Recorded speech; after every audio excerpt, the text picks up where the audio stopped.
Tu és o nosso Deus, somos os teus servos, mas além de servos, somos filhos. Filhos que amam profundamente o seu Pai. Por isso, Senhor, não te adoramos porque somos obrigados, te adoramos porque te amamos. Vivemos a tua palavra não porque nos foi imposta, mas porque é um prazer. É um prazer te adorar.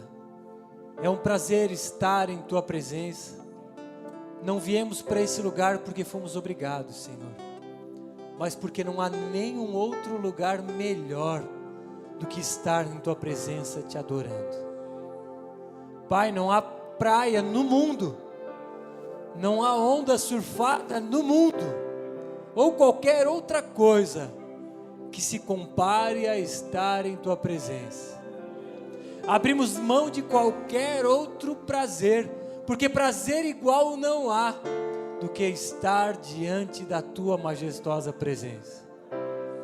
Porque aquele que uma vez pisou no Santo dos Santos sabe muito bem que não há lugar melhor no mundo do que contemplar a tua face, Senhor. E a nossa vontade é te adorar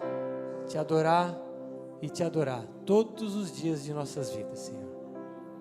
Muito obrigado pela oportunidade de te buscarmos e te adorarmos com tudo que temos e tudo que somos. Em nome de Jesus. Amém. Vocês podem se sentar, irmãos. Primeiro, então, um feliz ano novo a todos. Sejam bem-vindos nesse novo ano que inicia. E para começar o ano, poderíamos falar sobre as 10 maneiras de como enriquecer no ano de 2019. O povo já gostou, né? Ou os 7 passos para alcançar a vitória.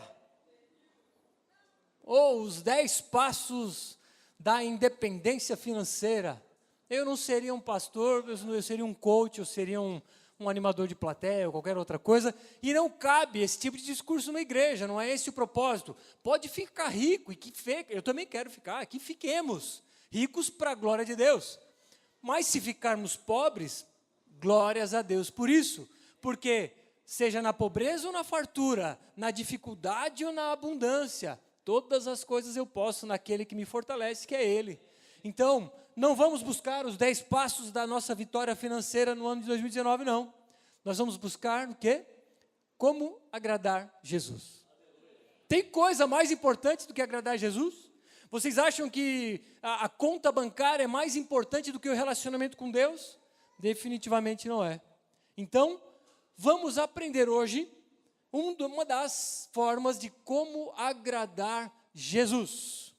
Para isso, vamos abrir as nossas Bíblias em Êxodo, capítulo 20, verso 1. Êxodo, segundo livro, capítulo 20, verso 1. A gente vai ler do 1 ao 17. E a gente vai, vamos lá, quem quiser acompanhar aqui na tela, vamos lá. Esses, irmãos, são os 10 mandamentos. Os 10 mandamentos famosos que muitos aqui, inclusive eu, decoramos, ou deveríamos ter decorado lá na catequese. Esses são os 10 mandamentos, que são dispostos num texto, né? E vamos lá então ler juntos. Então falou Deus todas estas palavras. Eu sou o Senhor, teu Deus, que te tirei da terra do Egito, da casa da escravidão. Não terás outros deuses diante de mim. Não farás para ti imagem de escultura, nem semelhança alguma do que há em cima nos céus, nem embaixo na terra, nem nas águas debaixo da terra. Não as adorarás, nem lhes darás culto, porque eu sou o Senhor teu Deus, Deus zeloso, que visito a iniquidade dos pais nos filhos, até a 3ª e 4ª geração daqueles que me aborrecem. E faço misericórdia até 1000 gerações daqueles que me amam e guardam os meus mandamentos. Não tomarás o nome do Senhor teu Deus em vão, porque o Senhor não terá por inocente o que tomar o seu nome em vão. Lembra-te do dia de sábado para o santificar. 6 dias trabalharás e farás toda a tua obra. Mas o sétimo dia é o sábado do Senhor teu Deus. Não farás nenhum trabalho, nem tu, nem teu filho, nem tua filha, nem teu servo, nem tua serva, nem o teu animal, nem o forasteiro das tuas portas para dentro. Porque em 6 dias fez o Senhor os céus e a terra, o mar e tudo que neles há, e ao sétimo dia descansou. Por isso, o Senhor abençoou o dia de sábado e o santificou. Honra teu pai e tua mãe, para que se prolonguem os teus dias na terra que o Senhor teu Deus te dá. Não matarás, não adulterarás, não furtarás, não dirás falso testemunho contra o teu próximo. Não cobiçarás a casa do teu próximo, não cobiçarás a mulher do teu próximo, nem seu servo, nem sua serva, nem o seu boi, nem o seu jumento, nem coisa alguma que pertença ao teu próximo. Estes então são os 10 mandamentos, que todos conhecem, uns mais, outros menos, decorado ou não, mas de alguma forma todo mundo conhece alguma parte dele. Esta é a lei de Deus. A dúvida que vem é: precisamos cumprir a lei de Deus hoje? Há condições, caso nós venhamos a cumprir ou não, haverá consequências? O fato é que toda a sociedade precisa de regras. Toda a sociedade é regida por leis. O Brasil contém aí, eu não lembro, acho que não anotei aqui, mas é algo em torno de 20 mil leis. Temos o Código de Trânsito, temos o Código Penal, temos a Constituição Federal, temos as leis trabalhistas, inúmeras leis. Todas as sociedades têm algum código de conduta, escrito ou não. Civilizações menos evoluídas, menos organizadas, talvez tenham, mas não um código por escrito. Talvez seja um código de conduta oral, mas o fato é que todas as sociedades têm algum código de leis, algum código de condutas. E essas leis funcionam para quê? Diante de uma infração, o infrator vai ser penalizado. Experimente furar no sinal vermelho e tiver um guardinha te olhando, ele vai te multar. Não precisa infringir todos os pontos do Código Penal para receber uma penalização. Um ponto, uma infração de um único ponto, ela é suficiente para que você pague, seja uma multa, ou um serviço comunitário, ou um tempo na prisão, enfim. O fato é que o descumprimento de qualquer ponto, de qualquer lei, arcará em consequências. Por outro lado, cumprir todos os pontos não te trará benefício algum. Alguém por acaso aqui recebe desconto no IPVA porque não levou nenhuma multa? Ninguém recebe algum benefício por cumprir. Claro que não fez mais que a tua obrigação. As leis funcionam para isso. Olha, isso aqui é o mínimo para uma vida em sociedade. Então, descumpriu um ponto, pagou a penalização. Cumpriu integralmente todos os pontos, não recebeu nada em troca, a não ser o fato de não receber punição. Então, não fez mais do que a sua obrigação. De certa forma, a lei de Deus também funciona assim. Falamos só dos 10 mandamentos, mas a lei de Deus consta de 613 mandamentos, ou ordens, ou ordenanças. E Deus, que é o juiz supremo, ele é justo. O que significa ser justo? Um peso, uma medida. 2 pesos, 2 medidas. Se fulano descumpriu algum ponto, Deus tem que ser justo e infringir uma pena sobre ele. Se alguém que matasse, Deus não trouxesse uma pena sobre ele, Deus seria injusto. Deus é completamente justo. Êxodo 34 fala, 34:7, não precisa abrir. Ainda que não inocente o culpado. Na 1:3 fala, ele jamais inocenta o culpado. Então, tropeçou num ponto, culpado. A lei de Deus é assim, mas a lei de homens também é assim. Tropeça em um ponto, culpado. E Tiago fala mais, Tiago 2:10, pois quem guarda toda a lei de Deus, mas tropeça em um só ponto, se torna culpado de todos. Então, adulterou? Culpado. Matou? Culpado. Fez uma imagem de escultura e adorou essa imagem? Culpado. adorou outro Deus, que seja o dinheiro, culpado. Falou mal do próximo, culpado. E culpado de todos. A lei de Deus funciona assim. Mas agora a gente vai entender isso na prática, como é que é. Porque, ok, e Deus, qual o lugar de condenação de Deus? Nós temos os presídios. Deus criou o inferno, que é um lugar de condenação, entre aspas, momentânea, até que ele volte. Porque quando ele voltar, haverá a segunda morte, que a Bíblia fala, e estes que estão no inferno irão para o lago de fogo e enxofre. E aí é a condenação eterna. Então, o inferno não é a casa de Satanás. O inferno é o lugar que Deus destinou para os culpados. Agora eu pergunto, alguém que está aqui pode dizer que nunca pecou? Alguém aqui teria a audácia de dizer, eu não pequei? Se alguém disser, a gente pode abrir lá em 1 João, ele vai dizer, mentiroso. E eu posso também pegar Paulo, ele diz, todos pecaram. Todos pecaram e carentes estão da glória de Deus. Paulo também diz, não há um justo sequer, não há quem busque a Deus. Paulo disse isso. Ou seja, quando a gente pega a lei de Deus e a gente observa, tropecei, isso somos nós. Todos aqui tropeçaram já nas suas vidas. Muito provavelmente hoje, em algum momento. Talvez até aqui, talvez até agora, estejam tropeçando. Mas, se tropeçamos em um único ponto, somos culpados de tudo. E agora? O que se faz? Se eu disse que se tropeçar em um ponto, nos tornamos culpados de todos, e nós já vimos que tropeçamos em diversos pontos, diversas vezes, e agora? Vamos para o inferno? Vamos entender o que acontece.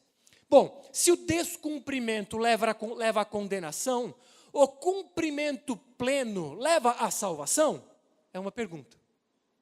A resposta é não. Da mesma forma que se eu cumprir todos os códigos do Código de Trânsito, eu não vou receber nenhum benefício, a não ser a ausência de multa. Quando eu cumpro toda a lei de Deus, eu também não vou receber benefício por ter cumprido, ou seja, eu não vou para o céu porque eu cumpri toda a lei de Deus. Não é a cumprir literalmente, integralmente a lei de Deus que nos faz habilitados ao céu, porque nós já vimos aqui que nós já somos culpados de alguns pontos, o que tornaria impossível a nossa entrada no céu. Mas vamos entender o contexto da entrega dessa lei. Essa lei foi entregue para Moisés. Deus entregou para Moisés no Monte Sinai, no início da peregrinação do povo no deserto. Muita coisa já tinha acontecido. Mais ou menos 500 anos antes, Deus já havia escolhido Abraão. Disse, Abraão, tu serás um pai de uma multidão. Abraão sequer tinha filho.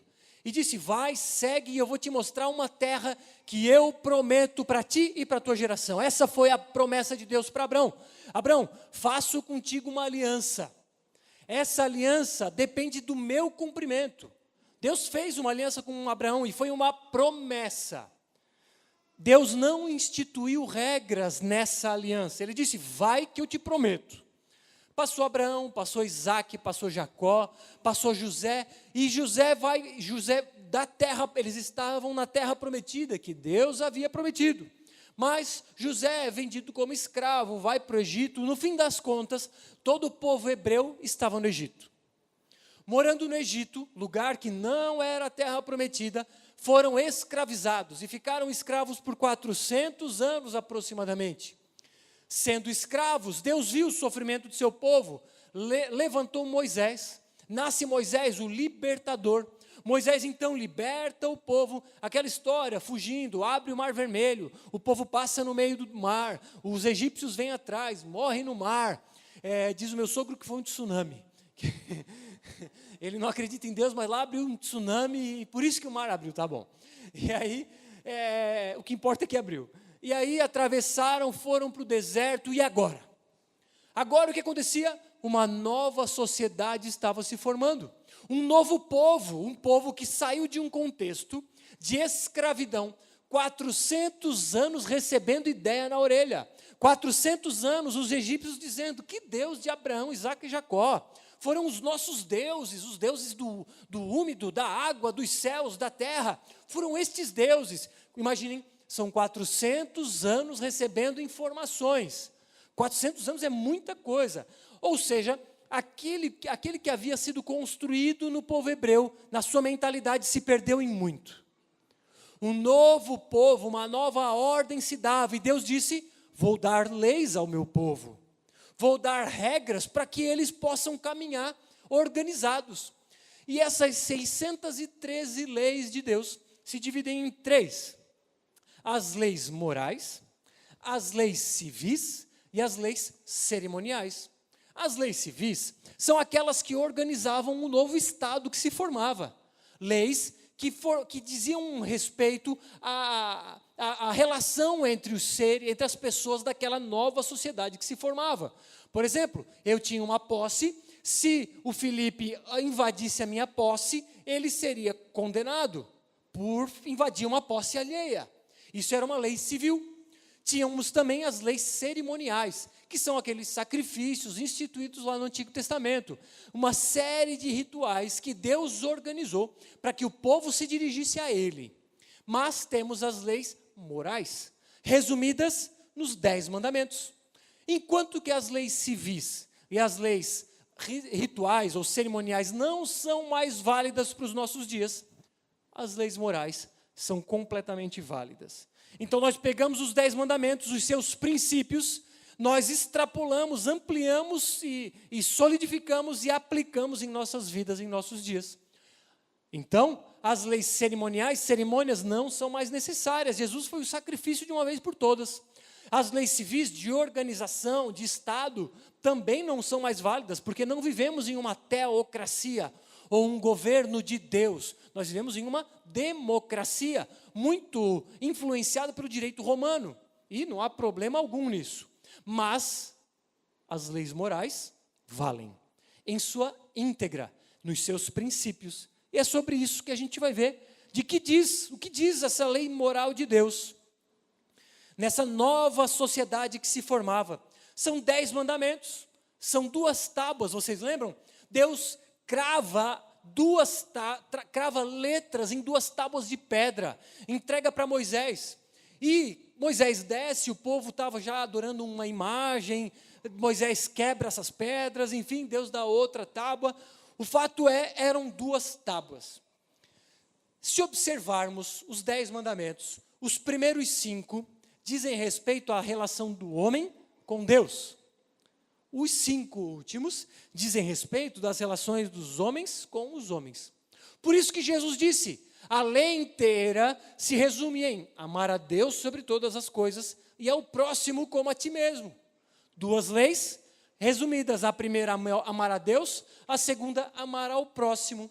E ele começa dizendo assim: eu sou o Senhor seu Deus que te tirei da terra do Egito, da casa da escravidão. O que ele está dizendo? Vocês eram escravos. Eu tirei vocês de lá, agora o meu povo são vocês, e eu organizo o meu povo com essas regras. Vocês são o meu povo, eu sou o seu Deus. Eu tirei vocês daquela escravidão, agora vamos caminhar juntos. Caminhando juntos, instituindo uma nova sociedade, eu entrego regras para vocês. Temos então a primeira tábua, primeiro mandamento, verso 3.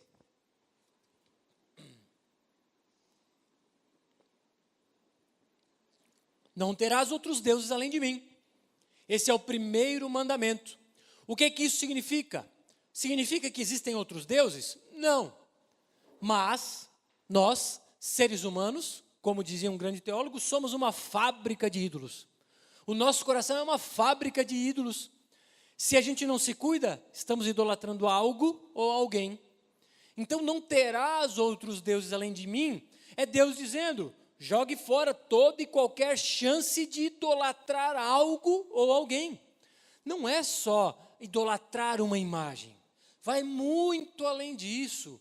Se um povo idolatra um líder, se um povo idolatra um pastor, se um povo idolatra uma instituição, se o povo idolatra o seu trabalho, se o povo idolatra o seu ministério, ou idolatra o seu filho, sua mãe, seu pai, seu dinheiro, seja lá o que for, tudo aquilo que colocamos num patamar mais importante do que Deus é idolatria. E quantas vezes nós colocamos outras coisas na frente de Deus? Imagine-se perdendo algo que você ama muito. Pode ser o dinheiro do banco, pode ser a empresa, pode ser o trabalho, pode ser o filho, pode ser a esposa, o marido, seja o que for. O que dói mais? Perder isso ou perder a comunhão com Deus? Se a resposta é, dói mais perder todo o meu dinheiro, o dinheiro é um ídolo. Se dói mais perder a esposa ou o marido do que perder a comunhão com Deus, o cônjuge é um ídolo. Se dói mais perder a empresa ou o emprego do que perder a comunhão com Deus, a empresa ou o emprego é um ídolo. Quer dizer que eu não posso ter dinheiro, que eu não posso casar, que eu não posso ter emprego? Não é nada disso. O que importa é onde está o teu coração. É sobre isso que este mandamento fala. Se o teu coração estiver em algo ou alguém mais do que deveria estar em Deus, aquele algo ou alguém é um ídolo. Não, o povo não pode depender de um pastor. O povo não pode depender de um líder. Nós todos estamos no mesmo barco. E todos dependemos igualmente de Deus. É muito comum igrejas colocarem os seus líderes em pedestais, e idolatrá-los e se prostrar quase que diante deles. Um resultado nós estamos vendo nos jornais. Aquele cidadão tal do João, que era de Deus. Não é João de Deus. Pelo menos os seus frutos nos mostram que não. E quantos colocavam o João de Deus na terra como se fosse Deus? Quantos? Mas isso acontece muito também em igrejas evangélicas. Quantos teólogos são ditos como ele é o meu líder, ele é o meu pastor? Nada disso. Somos todos iguais. Esse degrau aqui só existe para facilitar quem está lá no fundo enxergar. Isso aqui não é santo, não é sagrado. Qualquer um pode pisar aqui, pode pegar um microfone, pode bater nisso aqui, pode quebrar isso aqui. Nada daqui é sagrado nesse sentido. Nós somos santos, separados para um ofício sagrado. Quem, Bruno? Quem está aqui em cima? Não, todos vocês. Todos integralmente e igualmente foram chamados para tal. Então, e o que eu quero dizer com isso é, não idolatrem ninguém, seja pastor, seja líder, seja padre, seja esposo, esposa, filho, dinheiro ou emprego. Se o seu coração e dependência não está em Deus, mas está em algo ou alguém, idolatria. Derrube e quebre esses ídolos. Segundo mandamento, verso 4. Não farás para ti imagem de escultura, nem semelhança alguma do que há em cima nos céus, nem embaixo na terra, nem nas águas debaixo da terra. E daí o verso 5 fala, não adore essas coisas, nem preste culto a elas. A ideia é o quê? Não é fazer imagem, não é o problema fazer imagem. O problema é adorar a imagem. A Igreja Católica tem diversas imagens. A ideia, segundo eles, é que eles não adoram essas imagens. E não cabe a gente dizer se eles adoram ou não, porque é o coração deles que fala. O ponto é, a Igreja Católica fez diversas imagens em épocas antigas, séculos atrás, uma época em que não tinha internet, não tinha livros, não tinha nada, então era uma forma de ensinar o povo. Agora, o que a pessoa faz com essas imagens é outra história. Mas fazer imagens não é problema. Se nós quisermos colocar uma cruz aqui atrás, não é problema nenhum. Se quiser fazer uma escultura do Bruno... Não, do Bruno não é problema. Não é problema fazer imagem. O problema é se prostrar diante dessas imagens. Seja de uma cruz, seja do Santo Antônio, do Santo Expedito ou do João de Deus. Seja de quem for. O problema é adorar. Fazer uma imagem não é problema, mas o fato é, quando temos imagem, corre-se um risco maior de adorar aquela imagem. Quantos aqui, enquanto católicos, e muitos aqui, eu imagino, guardavam um santinho no bolso, uma imagem? Eu tinha uma imagem de São Jorge, e eu me prostrava, me curvava diante daquela imagem, achando que São Jorge ia me ajudar em alguma coisa. Não vai, não é Deus. Jorge foi um cara que passou pela terra, pode ter feito um monte de coisa boa, mas ele estava morto, ele não ressuscitou. O único foi Jesus. Então, imagem não é problema, o problema é adorar a imagem. Terceiro mandamento, verso 7. Não tomarás o nome do Senhor teu Deus em vão, porque o Senhor não terá por inocente o que tomar o seu nome em vão. O que é tomar o nome de Deus em vão? Primeiro, é desrespeitar o nome de Deus. É usar o nome de Deus em brincadeira, em piada, e não fazer o uso santo desse nome. Mas mais do que isso, bem mais do que isso. Dentro do hebraico, da palavra judeu, literalmente falando, está escrito o nome de Deus. O nome de Deus que é impronunciável. O judeu, inclusive, tratava esse mandamento literalmente. Ele sequer pronunciava o nome de Deus. Por isso que nós sequer sabemos como que se pronuncia o nome de Deus hoje. Uns vão dizer Yahweh, Yahvé, Javé, Jeová, e aí vai aportuguesando o negócio. Mas uns, inclusive, vão escrever Deus, D', com um temor de achar que não pode pronunciar. Nós não pensamos nessa literalidade. Nós não temos problema em pronunciar o nome de Deus, que é o grande eu sou. O eu sou é o nome de Deus, que é o significado desse Yahweh. Mas olha só, dentro do nome judeu, no hebraico, existe o nome de Deus ali dentro. Ou seja, nós carregamos o nome de Deus na nossa essência. E nós tomamos o nome de Deus em vão quando lá fora nós dizemos, eu sou cristão, e não vivemos uma vida digna desse nome que carregamos. Isso é tomar o nome de Deus em vão, muito mais do que dizer, ai meu Deus, não, é muito mais do que isso, é lá fora, se dizer, na hora de abrir um crediário, não, eu sou cristão, eu sou lá da Igreja Viva, pode botar aí, pode falar com o pastor lá, e não pagar a conta. Isso é desonrar o nome de Deus.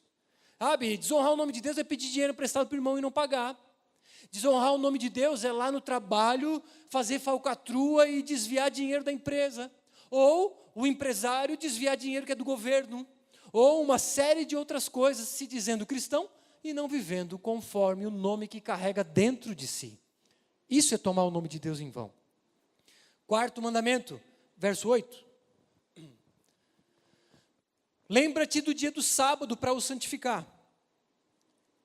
6 dias trabalharás e farás toda a tua obra. Mas o 7º dia é o sábado do Senhor teu Deus. Não farás nenhum trabalho, nem tu, nem teu filho, e assim por diante. Aí você vai dizer, Bruno, e aí? A gente está fazendo culto no domingo? E o sábado, cadê? Será que o adventista não está certo em guardar o sábado? Será que o judeu não está certo em sequer apertar o botão do elevador? Porque se você vai para Israel, os botões no sábado estão todos apertados já, para não ter o trabalho de apertar. Muitos, inclusive, cortam papel higiênico já no dia anterior, para não trabalhar no sábado. Eles interpretam isso ultraliteralmente. Nós entendemos que Jesus é o Senhor do sábado. A ideia de guardar, porque saiba que muitos evangélicos cometem o mesmo erro. A ideia é, 6 dias trabalharás e no 7º descansarás. E quem trabalha de domingo a sexta? Descansa no sábado. E quem trabalha de segunda a sábado? Descansa domingo. A ideia que está por trás disso não é tornar um dia especial. Não. A ideia é, sai um pouco da rotina maluca que envolve a nossa vida e tenha um dia para adorar a Deus. Tenha um dia de maior entrega, de maior devoção, de mais oração, de mais leitura da palavra, e inclusive um dia para adorar junto da comunidade. Essa é a ideia. Não é mistificar, não é tornar um dia místico, dizendo que no domingo há mais poder de Deus. Não é nada disso, nem o sábado. A ideia é o quê? Trabalhe 6 dias, mas um dia, pelo menos, descanse e tenha um tempo com Deus. E este tempo com Deus no dia de sábado ou domingo, enfim, seja qual for o dia, como falei, os cristãos tendem a guardar o domingo, é mais, segundo inclusive o nosso calendário de trabalho, é mais normal isso. Mas não esqueça de, nos outros dias, honrar a Deus, honrar esse nome que nós buscamos no domingo. Viva para a glória de Deus todos os dias, porque outra coisa errada qual é? Ah, tudo bem, eu vou na igreja, eu canto, eu prego, eu oro, eu faço e aconteço na igreja. E de segunda a sábado eu sou um falcatrua.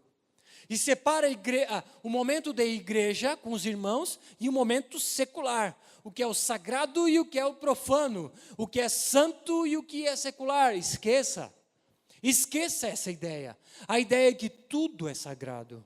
Deus é Senhor sobre todas as coisas. Sobre o trabalho e sobre a igreja. Sobre a família e sobre a escola. Sobre a universidade e sobre a empresa. Ele é Senhor de tudo. Então, viva de forma santa, integralmente, todos os dias de sua vida. Quinto mandamento, verso 12. Honra teu pai e tua mãe, para que se prolonguem os teus dias na terra que o Senhor teu Deus te dá. Alguns aqui vão dizer, olha, esse é o quinto mandamento, está na primeira tábua, mas uns vão dizer, não, esse tem a ver com o próximo, com pai e mãe. Mas a ideia de outros é o seguinte, não, à medida em que eu cumpro este mandamento, eu cumpro a vontade de Deus. E a ideia de honrar pai e mãe é muito mais do que não desobedecer. Também é. É muito mais do que prestar honra. Mas é, sobretudo, na sua velhice, cuidar deles. E algumas versões, inclusive, vão dizer que os teus dias na terra serão prolongados. Outras versões vão dizer que os dias dos teus pais vão ser prolongados. Porque à medida em que o filho cuida do pai, os dias dos pais vão ser prolongados. Então, honrar pai e mãe, além de respeitar, obedecer, ter com eles, é cuidar deles em sua velhice. Falamos da primeira tábua, relação de homem e Deus. Agora a segunda tábua, relação entre os homens. Sexto mandamento, verso 13. Não matarás. A tradução mais exata é não assassinarás. A ideia é, não tire a vida do outro, por motivo torpe. Acidentes acontecem. Inclusive, havia uma cidade chamada Cidades Refúgios, para que quando alguém matasse outro e não houvesse intenção, essa pessoa poderia se refugiar nessa cidade. A ideia do mandamento é não assassinarás. Mas esse não assassinarás, Jesus extrapola um pouco mais. Lá no Sermão do Monte ele diz, tudo bem, vocês leram não matarás, e beleza, vocês estão certos. Mas, quando o teu coração se irar contra o teu irmão, ali tu já matou. A ideia fala de vontades, de desejos. Então, se o desejo de matar já está no seu coração, diante de Deus já matou. Diante de homens, obviamente não. Mas Deus então extrapola isso e pode ir ainda mais além. Não matar, que tem um sentido negativo, se a gente ir para o sentido positivo, é o quê? Dar vida. Então, quando eu ajudo um necessitado, eu estou cumprindo o mandamento de não matarás.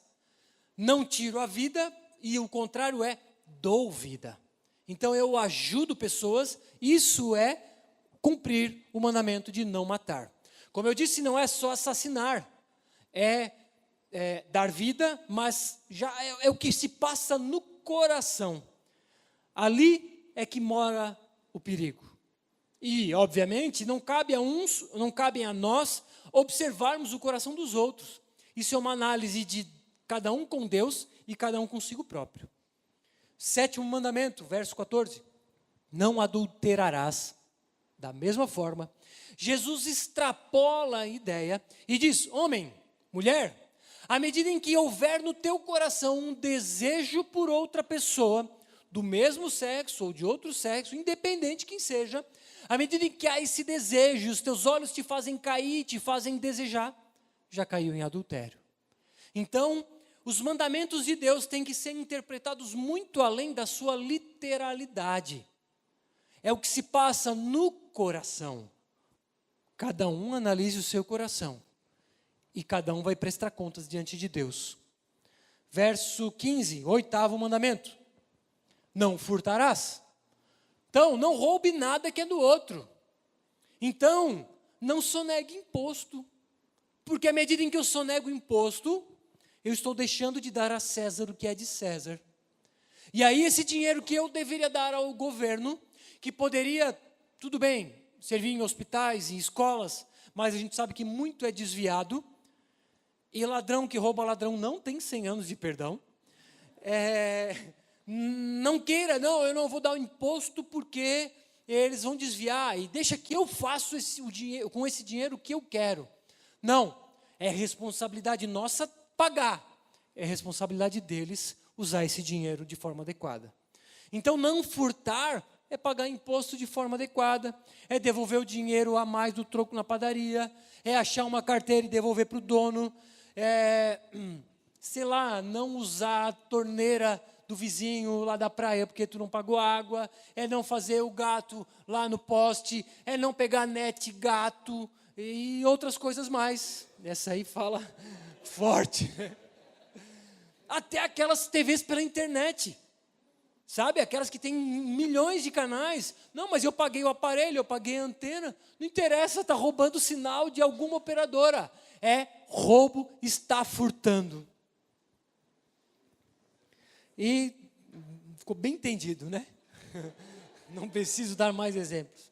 9º mandamento, verso 16. Esse também é complicado. Não dirás falso testemunho contra o teu próximo. Não fala o que tu não sabe. Se o teu irmão estiver em pecado, a Bíblia diz o quê? Vai e tem com ele. Não chega para o irmão, Felipe, deixa eu te contar um negócio. Cara, mas é só para te orar. O Marlon, Felipe, cara, tá com um negócio, mas assim, é só para orar, tá? E eu estou te falando porque tu é o meu melhor amigo. Todo melhor amigo tem um outro melhor amigo. E que não é você, isso. Então, não fale falso testemunho contra o teu próximo, não fale nada do teu próximo. Vai e tem com ele. Quando falamos, caímos no 9º mandamento. E o 10º, verso 17. Não cobiçarás a casa do teu próximo, não cobiçarás a mulher do teu próximo, nem o seu servo, sua serva, boi, jumento, nem coisa alguma que pertence ao teu próximo. Aí fala de desejo. Não olhe para o carro do teu próximo, que carro massa, bem que eu queria esse carro. Não olhe para a casa do fulano na praia, bem que eu queria essa casa. E gera do coração uma cobiça que nos faz quebrar este mandamento.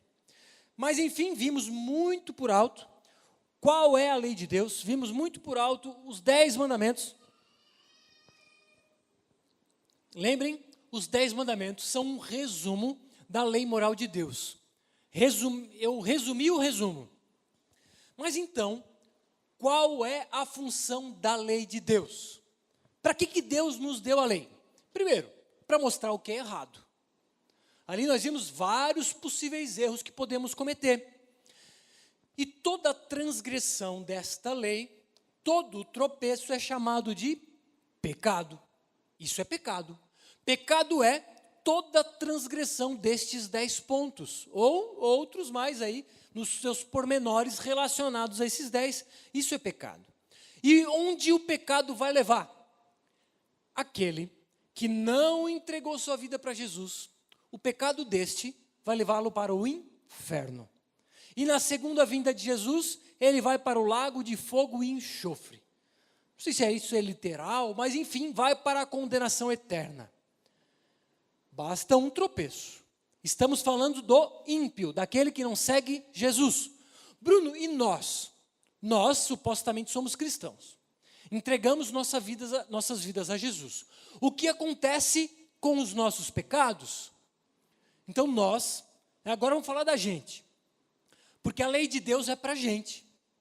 Olhamos para a lei de Deus, caí no primeiro, tive outros deuses além dele.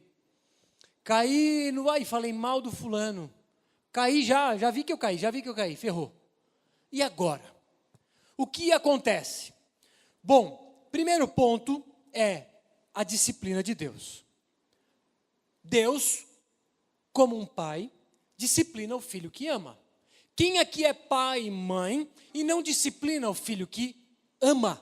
Ou seja, a disciplina é um sinal de amor de Deus para com a gente. Então, quando nós, seus filhos, pecamos, Ele nos disciplina. E a disciplina dele pode ser de diversas formas. Mas a disciplina é um ato de amor de Deus. Não é um ato de dizer, Deus, tu não gosta de mim mesmo. Porque tu está me colocando esse negócio, só porque eu fiz aquele negocinho lá, agora eu estou passando por isso. Deus, tu não me ama mesmo, né? Parece criança pequena dizendo para o pai e para a mãe quando coloca de castigo. Mas essa é a perspectiva que a criança tem realmente. Quando a Laura faz alguma coisa errada, ela vai para o banquinho do pensamento. Ela olha para o nada e fica lá 3 minutos. E ela pensa na vida, mas o que ela deve estar pensando lá? Eles não me amam mesmo. Quer saber? Eu vou fugir de casa. Quando eu fizer 6 anos, eu vou pegar minha mochila e vou vazar, porque eles não me amam. Olha só aqui sentada, cheia de brinquedo lá. Eu não posso nem subir no sofá, eu não posso nem pular no sofá. Quem são eles para dizer o que eu posso e o que eu não posso fazer? É isso que a gente faz com Deus. Quem é Ele para dizer o que eu posso e o que eu não posso fazer? Eu faço o que eu quero, eu sou livre. Eu sou livre e vou fazer o que der na telha. Aí Deus vai lá e disciplina. E em meio à disciplina, ao invés de nós, Deus, obrigado por essa disciplina, nós reclamamos. Mas por quê? Porque essa comparação de Laura e seus pais, essa diferença de maturidade que tem, a diferença, essa comparação para com Deus entre nós e Deus é muito maior. Se essa é a diferença entre Laura e eu, a diferença entre eu e Deus é muitíssimo maior. Eu não entendo o que é melhor para mim. Por isso eu tenho que agradecer a disciplina. Deus, tens razão, obrigado. Porque um pai disciplina o filho que ama. Eu disciplino a Laura porque eu a amo, Deus me disciplina porque Ele me ama. Então é um sinal de amor. A lei dele então me mostra o que é certo e errado, porque quando eu erro eu sou disciplinado. Mas tem outra coisa. Quando eu erro, de alguma forma, gera em mim um afastamento de Deus. Opa, Bruno, quer dizer que Deus então se afasta e Ele sai, Ele vira as costas para mim e Ele não me ama mais? Não é isso, porque nada nos separará do amor de Deus, nem o pecado. O pecado não separa Deus de nós, mas de alguma forma nós nos tornamos mais insensíveis. Experimente cair num pequeno pecado. Este pequeno pecado vai tomando a tua mente e teu coração.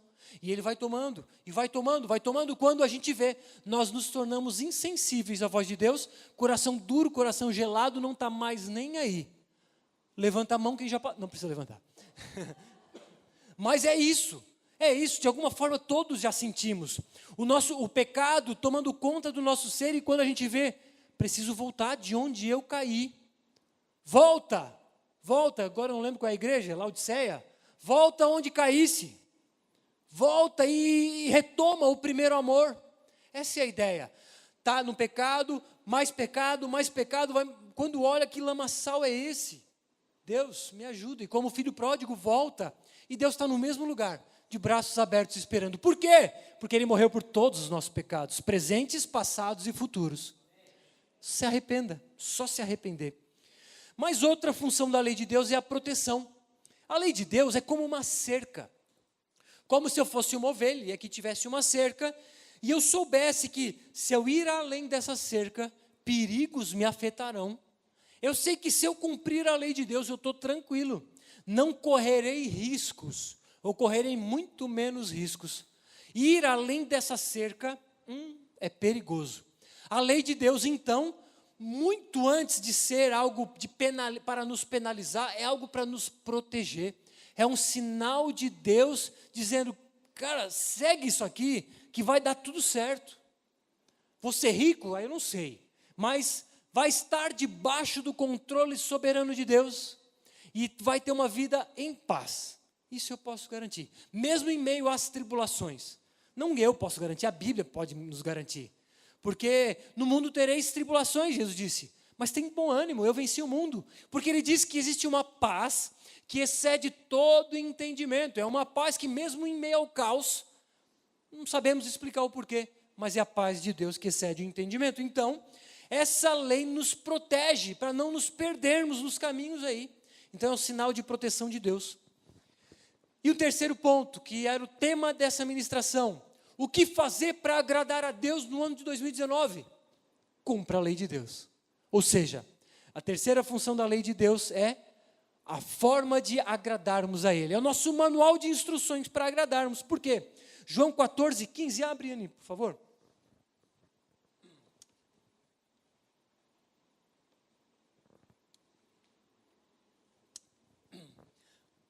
João 14, 15. Se me amais, guardareis os meus mandamentos. Está vendo? Guardar os mandamentos é uma expressão de amor. Se você ama a Deus, você guarda os seus mandamentos. 14:21. Aquele que tem os meus mandamentos e os guarda, esse é o que me ama. Ama a Deus? Guarde os seus mandamentos. Verso 24. Quem não me ama, não guarda as minhas palavras. Então, cumprir os mandamentos de Deus não é uma barganha. Não viva para cumprir os mandamentos de Deus, para receber uma recompensa nos céus. Viva para cumprir os mandamentos de Deus como uma expressão do seu amor para com Ele. Não cumpra os mandamentos com medo do inferno. Tudo bem, a gente sabe que as leis de homens precisam punir, precisam de certa forma gerar certo medo. Mas algum pai ou mãe aqui se alegra com um filho que cumpre mandamento só para não ir de castigo? É óbvio que não. Nós nos alegramos quando os filhos fazem aquilo que é certo por amor a nós. Eu e a Lela, eu não ponho, amor, está aqui o código de regras. Tens que cumprir. Só assim tu vai ter benefício diante da minha pessoa. Não. Ela não precisa de um código de conduta moral. Ela tem esse código, no coração, mas ela o cumpre porque me ama. E ela não cumpre para receber o meu amor. Isso é com Deus. Ele já nos ama incondicionalmente. Não depende de circunstâncias. Não depende da nossa conduta. Por quê? Porque Ele me ama antes da fundação do mundo. Antes que pudesse fazermos algo de bom ou ruim, Ele já nos amava. Tropeçando, levantando, caindo ou não, Ele ama. O amor dele não depende de circunstâncias. Isso nos mostra, então, que cumprimos os mandamentos dele como uma forma de expressar o nosso amor. Quando eu vivo na linha em relação a Lela, por quê? Porque eu quero mostrar para ela o meu amor para com ela. Então, todos esses 10 mandamentos que se extrapolam de diversas formas, não são uma forma de abrir o caminho para entrar no céu, porque se assim fosse, seria por obras a salvação. Não pegue esse código de regras, coloque no bolso e diga, preciso cumprir para ser merecedor do céu. Não é assim. Esse código de conduta moral serve para quê? Para proteger a gente, serve para dizer o que agrada a Deus, e serve para expressar o nosso amor a Deus, porque aquele que tem e guarda os mandamentos é esse que ama. E para finalizar, concluindo, vou chamar o louvor aqui, por favor.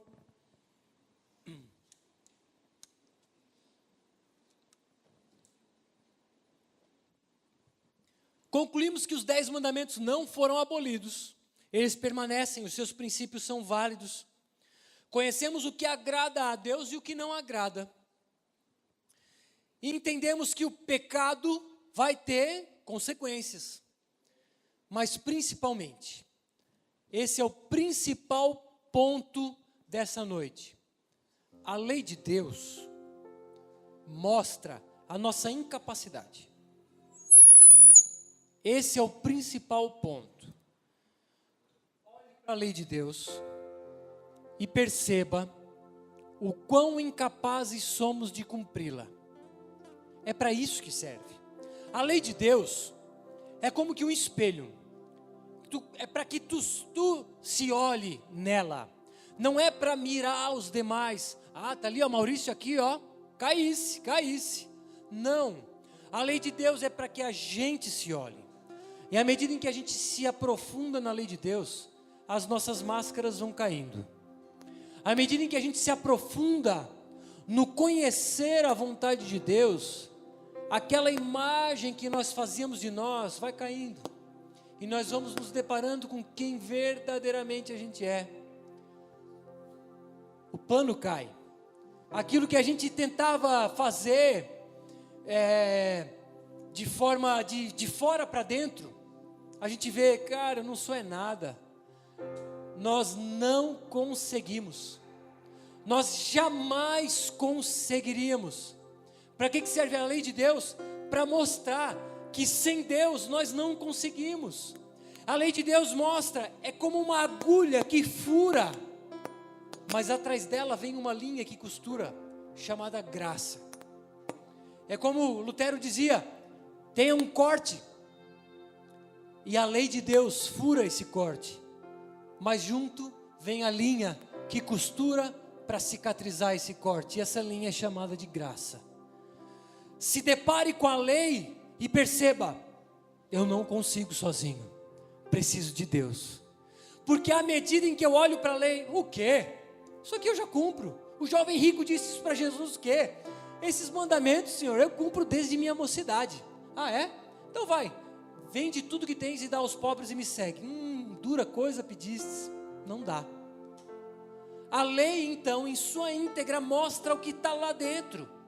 Sabe aquela sujeira embaixo do tapete? A lei mostra. Não tente esconder de Deus, nem de vocês. Mergulhe na lei de Deus, que é santa, que é boa, que é perfeita. A lei não foi revogada, ela é válida. Jesus não veio abolir a lei, ele veio para cumpri-la e dizer, olha, essa lei que integralmente os judeus interpretam é muito mais, tá? O buraco é muito mais embaixo. Então como é que eu vou conseguir? Não vai, boca mole, não vai conseguir. Esse é o ponto. A lei aponta para Jesus. A lei te diz, sozinho tu não consegue, tu precisa de um Salvador. Sozinho, no primeiro passo tu já tropeça. A lei te mostra o quão pecador és, e por isso Paulo disse, não há um justo sequer, todos pecaram, todos nós estamos no mesmo barco, somos pecadores de um ponto, perdemos em todos os pontos. A condenação era a nossa consequência, mas Deus, que é rico em misericórdia e com o imenso amor com que nos amou, decidiu morrer no nosso lugar. A culpa era nossa, ele disse, deixa comigo que eu levo, mas olhe para a lei e perceba que sozinho você não consegue. Para isso serve a lei. Porque se você disser, Deus, deixa comigo, deixa que eu pavimento o caminho até o céu, isso se chama o quê? Religião. O homem tentando pavimentar o caminho aos céus. E Deus faz o quê? Confunde as vozes da Torre de Babel. Sabe o que Deus fez com Caim e Abel? Caim apresentou para Deus o fruto da terra do seu braço. Abel ofereceu para Deus o quê? Sacrifício de animais. Deus disse, Caim, fruto do teu braço eu não quero, eu quero sacrifício. É isso que Deus quer. O que eu tenho que pagar um preço então? Não, o preço já foi pago. Agora diga, eu quero. É só isso. Diante de toda essa lei que diz, sozinho tu não consegue, porque não terás outros deuses além de mim, o dinheiro talvez seja um Deus em tua vida. E ele diz, não farás para ti imagem esculpida. Em algum momento talvez tu tenha se prostrado diante de São Jorge como eu me prostrei. Não tomarás o nome do Senhor teu Deus em vão. Talvez tu não esteja honrando lá fora o nome de Deus. Honra teu pai e tua mãe. Talvez tu não estejas fazendo o que é certo diante dos teus pais. Guarda o dia de sábado. Talvez tu não esteja dando uma folga para buscar mais a Deus. Não matarás. Talvez tu esteja se irando no teu coração e matando. Não adulterarás, talvez os teus desejos lá no interior sejam adúlteros. Não roubarás, não furtarás, talvez tu esteja sonegando imposto, está roubando do Estado. Não dirás falso testemunho contra o teu próximo, talvez tu esteja falando mal de muita gente. E não desejarás as coisas do teu próximo, talvez o teu coração pulse pelo carro do teu amigo. De alguma forma a gente cai. Agora, Bruno, vou para o inferno? Não. Porque Ele levou a culpa sobre os nossos pecados. Na cruz Ele morreu para isso, para que tu olhe, eu não consigo, Senhor, é contigo. E eu estendo mãos vazias para Ele, Senhor, eu não te ofereço nada, porque eu não tenho nada a oferecer. Em Marcos 2,16 fala, os escribas, os fariseus, vendo Jesus comer em companhia de pecadores e publicanos, perguntavam aos discípulos: por que ele come e bebe com publicanos e pecadores? Tendo ouvido isso, Jesus lhe respondeu: os sãos não precisam de médico, e sim os doentes. Eu não vim para chamar justos, e sim pecadores. A lei de Deus é para mostrar que nós somos pecadores, porque aquele que diz, eu pecador, não, eu sou o mais santo dessa terra. Deus disse, eu não vim para esse, eu vim para quem é pecador, para aquele publicano que diante de Deus em oração, sequer levantava o rosto aos céus e dizia somente, Senhor, tem misericórdia de mim. Porque enquanto o fariseu em pé, ele orava na sinagoga e nas ruas dizendo, Senhor, eu sou o santo dos santos, obrigado porque eu dou o dízimo, eu jejuo 2 vezes por semana, obrigado porque eu sou esse cara tão bom. E o publicano, o pecador, não levantava os olhos e dizia, Senhor, tem misericórdia de mim.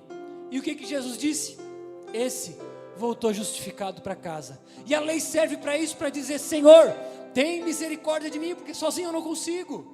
É só isso, é para isso, aliás, é principalmente para isso. Ela te protege, ela te faz agradar a Deus, ela te evita consequências ruins, mas sobretudo para mostrar o quanto nós somos pecadores.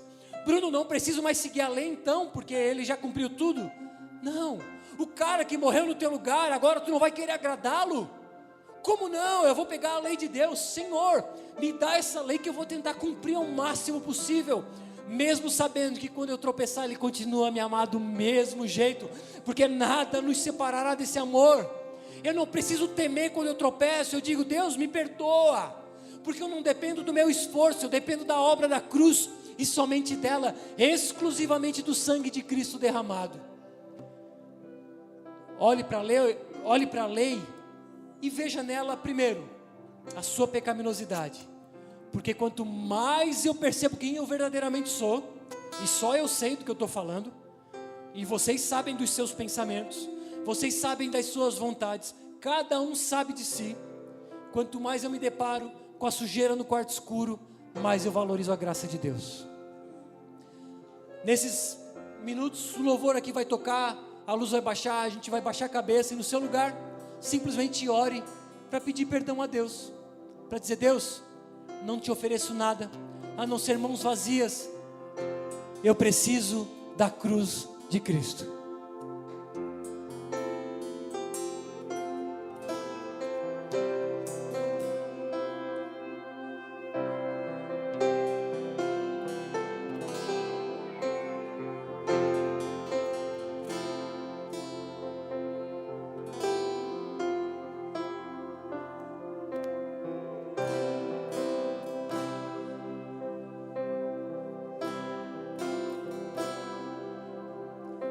Te adorar eu vivo, pra te adorar eu vivo só pra ti.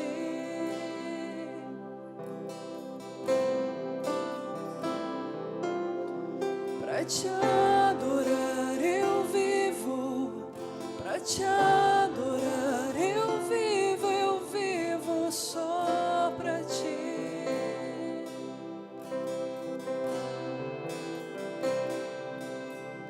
Pra te adorar eu vivo, pra te adorar eu vivo só pra ti.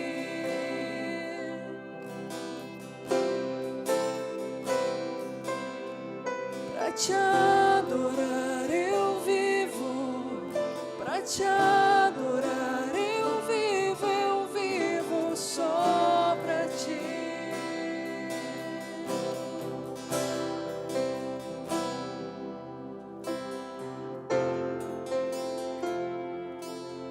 Senhor, vivemos para te adorar, Pai. Que venhamos a te adorar com a nossa conduta moral,